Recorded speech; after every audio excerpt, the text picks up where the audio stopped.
मित्रों આજના લેક્ચરમાં આપનું સ્વાગત છે। આજનો લેક્ચર છે આપણો ધોરણ 12 કોમર્સ આંકડાશાસ્ત્ર ભાગ 2 જેમાં ચેપ્ટર નંબર 5 વિકલન જેના સ્વાધ્યાય 5 નો સેક્શન ડી આજે આપણે શરૂ કરવા જઈ રહ્યા છીએ। સેક્શન ડી ની અંદર સૌથી પહેલો દાખલો છે કે વ્યાખ્યાની મદદથી y = ax + b નું વિકલિત મેળવો જ્યાં a અને b અચળ સંખ્યા છે એવું આપણને રકમમાં લખીને આપેલું છે। તમે ચોપડીમાં જોશો તો સમજી જશો। હવે વ્યાખ્યાની મદદથી એટલે કે સૂત્ર જોવું પડે। 5.1 આખું સ્વાધ્યાય મેં તમને આગળના વિડીયોમાં ગણાવ્યું છે એ જ રીતનો આ દાખલો છે। આજે આપણે જેટલા બી દાખલા શીખવાના છે બધા જ દાખલા વ્યાખ્યાની મદદથી કરવાના છે। તો વ્યાખ્યાની મદદથી દાખલા ગણવા હોય તો સૌથી પહેલાં તો જે y આપ્યો છે એને આપણે f(x) લઈ લઈએ। y પણ વિધેય કહેવાય ને f(x) પણ વિધેય કહેવાય। તો આપણે એને ધારી લઈએ ax + b। વ્યાખ્યાની મદદથી કરવું હોય તો x ની સાથે સાથે x + h પણ શોધવા પડે। એટલે કે જ્યાં જ્યાં x હોય એની જગ્યાએ x + h લખવા પડશે। તો a બ્રેકેટમાં x ની જગ્યાએ x + h અને જોડે શું છે +b। a ને અંદર ગુણીએ તો પહેલા a ગુણાશે x સાથે તો ax, હવે a ગુણાશે h સાથે તો ah વત્તા b। બહારવાળી રકમ કૌંસમાં બધાની સાથે ગુણાય તો f(x) અને f(x + h) બંને મળી ગયા। હવે આપણે સૂત્ર લખીએ કે f' x બરાબર ડેશ કરો એટલે વિકલિત થઈ જાય limit h → 0 f(x + h) minus f(x) આખાના છેદમાં h limit h → 0 f(x + h) ની કિંમત જે આપણને મળી એ અહીંયા લખી દઈએ, બ્રેકેટમાં લખીએ ax + ah + b ઓછા f(x) ની જે કિંમત છે ax + b એને પણ બ્રેકેટમાં લખીએ કારણ કે વચ્ચે માઇનસ છે ax + b અને છેદમાં h। હવે બ્રેકેટ છોડી દઈશું તો લિમિટ h → 0 કૌંસ છોડી દઈએ તો પહેલું એમનું એમ જ આવશે ax + ah + b minus ax અને માઇનસ પ્લસ માઇનસ b આખાના છેદમાં h limit h → 0 plus ax minus ax ઉડી ગયા પ્લસ b માઇનસ b પણ ઉડી ગયા। વધ્યું શું ah છેદમાં h। હવે અહીંયા પણ છેદ ઉડશે કોનો h અને h નો। આ પ્લસ માઇનસ ઉડાડ્યા અહીંયા છેદ ઉડાડ્યા કહેવાશે। હવે વધ્યું શું આપણી પાસે કે લિમિટ h → 0 e। હવે h ની કિંમત 0 પણ અહીંયા h છે જ નહીં તો આપણો આન્સર શું આવ્યો કહેવાય e। તો નીચે આપણે જવાબ લખી શકીએ કે y = ax + b નું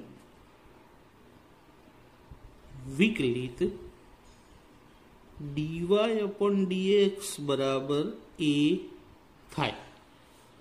બરોબર, તો એનો આન્સર થયો। હવે આપણે જોઈએ દાખલા નંબર 2। તો દાખલા નંબર 2 માં પણ શું કીધું છે કે વ્યાખ્યાની મદદથી f(x) = x ની 10 નું વિકલિત મેળવો। તો સૌપ્રથમ તો આપણે f(x) લખી દઈએ x ની 10 f(x) પછી શું આવશે f(x + h)। હવે જ્યાં x હોય એની જગ્યાએ શું લખવાનું ax + h અને કેટલી ઘાત લખવાની 10 હવે x + h ની 10 હવે 10 નું વિસ્તરણ આપણને નથી ખબર, આપણે 3 સુધી વિસ્તરણ જાણીએ છીએ। તો જ્યારે પણ વિસ્તરણ ના ખબર હોય તો ધારવું પડે કે ધારો કે x + h બરાબર શું ધારી લેવાનું t। હવે શું કરીશું h શોધવો પડે તો એચ બરાબર આ એક્સ સામે લઈ જઈએ તો કેવું થઈ જાય માઇનસ, તો ટી માઇનસ એક્સ. હવે આપણે બધાને ખબર છે કે સૂત્રની અંદર એચની વેલ્યુ 0 હોય, એચ ટેન્ડ્સ ટુ 0. તો જો અહીંયા એચની વેલ્યુ 0 મૂકી દઈએ, એચની વેલ્યુ શું મૂકી દઈએ 0, તો અહીંયા લખીએ કે એચ ટેન્ડ્સ ટુ 0 હોવાથી હવે એચ 0 થઈ જાય તો એક્સ બરાબર ટી થઈ જાય, તો ટી ટેન્ડ્સ ટુ એક્સ થાય. તો જ્યાં જ્યાં એફ ઓફ એક્સ હોય સૂત્રમાં ત્યાં એક્સની 10 ઘાત, એફ ઓફ એક્સ પ્લસ હોય ત્યાં એક્સ પ્લસ એચની 10 ઘાત, અને પછી એને ટી ધાર્યો. તો હવે સૂત્ર લખીએ કે એફ ડેશ એક્સ બરાબર લિમિટ એચ ટેન્ડ્સ ટુ 0, અને સૂત્ર શું છે આપણું કે F of x plus h minus f of x અને આખાના છેદમાં H equal limit h tends to 0. X plus H એટલે એક્સ પ્લસ એચની આપણે કેટલી ઘાત છે 10 ઘાત. આગળ લખી એફ ઓફ એક્સ બરાબર આપણને શું આપ્યું છે એક્સની 10 ઘાત અને છેદમાં શું છે એચ. હવે આપણને આનું વિસ્તરણ આવડતું નથી માટે આને આપણે શું ધાર્યું હતું ટી. હવે ટી ધારીએ ત્યારે લિમિટ બદલાઈ જાય, લિમિટ એચ ટેન્ડ્સ ટુ 0 ની બદલે શું થઈ જાય ટી ટેન્ડ્સ ટુ એક્સ. એવું આપણે હમણાં આગળ અહીંયા સાબિત કર્યું હતું. જો કે એચ ટેન્ડ્સ ટુ 0 હોવાથી શું થઈ જશે હવે ટી ટેન્ડ્સ ટુ એક્સ, અને જ્યાં એક્સ પ્લસ એચ હોય એની જગ્યાએ ટી લખી દેવાનો અને એચની જગ્યાએ ટી માઇનસ એક્સ લખીશું. તો અહીં જુઓ એક્સ પ્લસ એચની જગ્યાએ શું લખી દઈશું ટીની 10 ઘાત ઓછા એક્સની પણ 10 ઘાત છેદમાં એચ બરાબર શું હતું ટી માઇનસ એક્સ. હવે આ દાખલો ચેપ્ટર નંબર 4નો થઈ ગયો કહેવાય, લક્ષનો. જ્યારે ઉપર બંને પદ અને નીચે પદ સરખા હોય અને ઉપર ઘાત પણ સરખી હોય અને નિશાની માઇનસની હોય તો એકદમ સિમ્પલ 10 આગળ આવી જશે અને એક્સની 10માંથી 1 ઘાત ઓછી થઈ જાય. તો 10 એક્સની 10માંથી 1 જાય તો 9 ઘાત. તો આપણા દાખલાનો આન્સર મળી ગયો આપણને. તો અહીંયા આન્સર લખીએ કે એફ ઓફ એક્સ બરાબર એક્સની 10 ઘાત, તો એફ ડેશ એક્સ બરાબર શું જવાબ મળ્યો 10 એક્સની 9 ઘાત. વ્યાખ્યાની મદદથી કરવાનું હતું એટલા માટે, નહીં તો આપણને ડાયરેક્ટ વિસ્તરણ હવે આવડી ગયું હતું કે જો 10 ઘાત હોય તો ઘાત આગળ આવે અને 1 ઓછી થઈ જાય. તો દાખલાનો જવાબ શું આવે 10 એક્સની 9 ઘાત. હવે આપણે જોઈએ દાખલા નંબર 3, એ પણ વ્યાખ્યાની મદદથી જ ઉકેલવાનો છે. આ દાખલામાં આપણને શું કીધું છે કે વ્યાખ્યાની મદદથી એફ ઓફ એક્સ બરાબર 2/3 + 4x નું વિકલિત મેળવો. તો સૌથી પહેલાં તો આપણે એફ ઓફ એક્સ અહીંયા નીચે લખી દઈએ કે 2/3 + 4x. હવે જ્યાં જ્યાં એક્સ હોય ત્યાં શું લખવાનું થશે F of x plus H. તો 2/3 + 4 અને એક્સની જગ્યાએ શું લખીશું એક્સ પ્લસ એચ. 2/3 વત્તા, હવે 4 કૌંસની બહાર છે તો અંદર બંનેની સાથે ગુણવો પડશે. પહેલા એક્સ સાથે ગુણીએ તો 4x અને હવે 4ને એચ સાથે ગુણીએ તો 4h. આ આપણને મળ્યું f of x plus h. આને હવે સૂત્રમાં મૂકીએ તો સૂત્ર લખીએ કે એફ ડેશ એક્સ બરાબર limit h tends to 0 f of x plus h minus f of x અને આખાના છેદમાં એચ.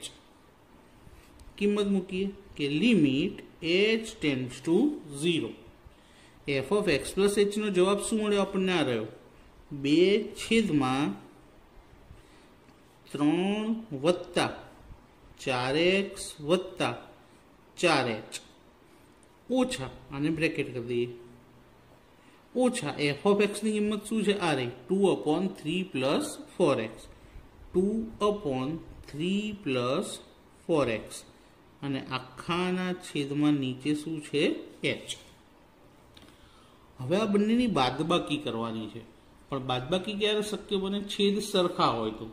હવે છેદ સરખા નથી, તો જો છેદ સરખા ના હોય તો ચોકડી ગુણાકાર કરવો પડે. તો જો લિમિટ h ટેન્ડ્સ ટુ 0.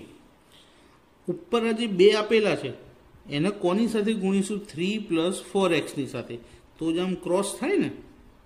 તો બ્રેકેટમાં 3 પ્લસ 4x ઓછા આ જે બીજો બે આપેલા છે બગડો, એને આની સાથે ગુણીશું, કૌંસમાં 3 પ્લસ 4x પ્લસ 4h.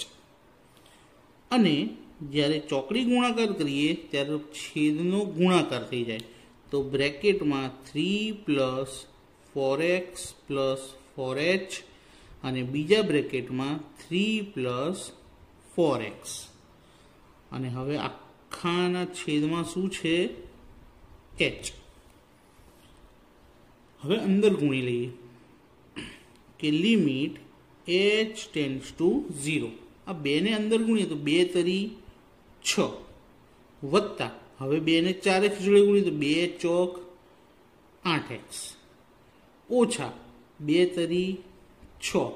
બહાર માઇનસ છે તો અંદર નિશાનીઓ બદલાઈ જશે, બંને પ્લસ છે તો શું થઈ જશે? માઇનસ.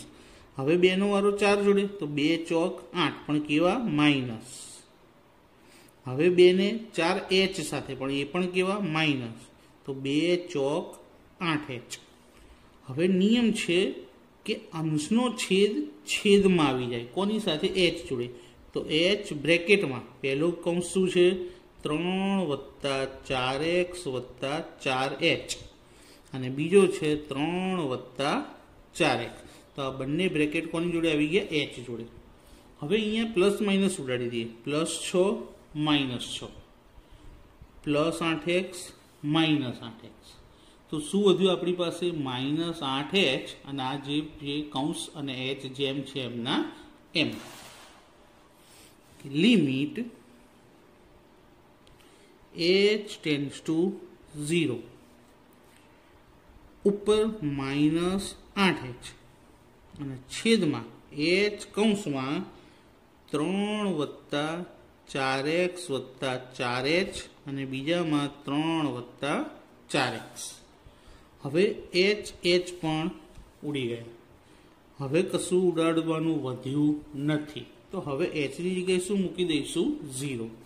તો ઉપર માઇનસ 8, અહીંયા નીચે 3 વત્તા 4x વત્તા 4 અને h ની જગ્યાએ શું મૂકી દેવાની વાત થઈ?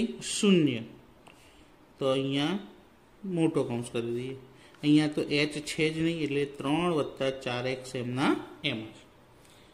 કોઈ પણ સંખ્યાને 0 સાથે ગુણીએ એટલે 0 થઈ જાય, એટલે આ પદ જતું રહેશે, તો બે પદ જ વધશે 3 વત્તા 4x. ઉપર માઇનસ 8 એમના એમ. પહેલું બ્રેકેટ બની જશે 3 વત્તા 4x અને બીજું તો જેમ છે એમનું એમ 3 વત્તા 4x. હવે આ 3 વત્તા 4x કેટલી વખત આવ્યા? 2 વખત. તો માઇનસ 8 છેદમાં 3 વત્તા 4x કૌંસની બહાર સ્ક્વેર. 2 વખત હતું એટલે બંનેની ડાયરેક્ટ એક જ કૌંસ લખી, ઉપર 2 ઘાત લખી દીધી. તો આપણો આન્સર શું આવશે કે f of x બરાબર રકમ હતી આપણી 2/3 પ્લસ 4x. તો f ડેશ x બરાબર એટલે કે એનું વિકલિત -8/3 પ્લસ 4x નો સ્ક્વેર થાય. આ આપણો આન્સર છે. તો મિત્રો આજનો લેક્ચર આપણો અહીંયા સુધી રાખીએ. 3 દાખલાની અંદર બીજો અને ત્રીજો દાખલો જે આજે ગણાવ્યો થોડો વધારે ટફ છે, એટલે આજે અહીંયા સુધી જ આપણે રાખીએ છીએ. તો મિત્રો વિડીયો કેવો લાગ્યો? પસંદ આવ્યો હોય તો લાઈક કરજો, કોમેન્ટ કરજો અને તમારા મિત્રોને જરૂરથી શેર કરજો અને ચેનલને સબસ્ક્રાઈબ કરવાનું ભૂલતા નહીં. Thank you.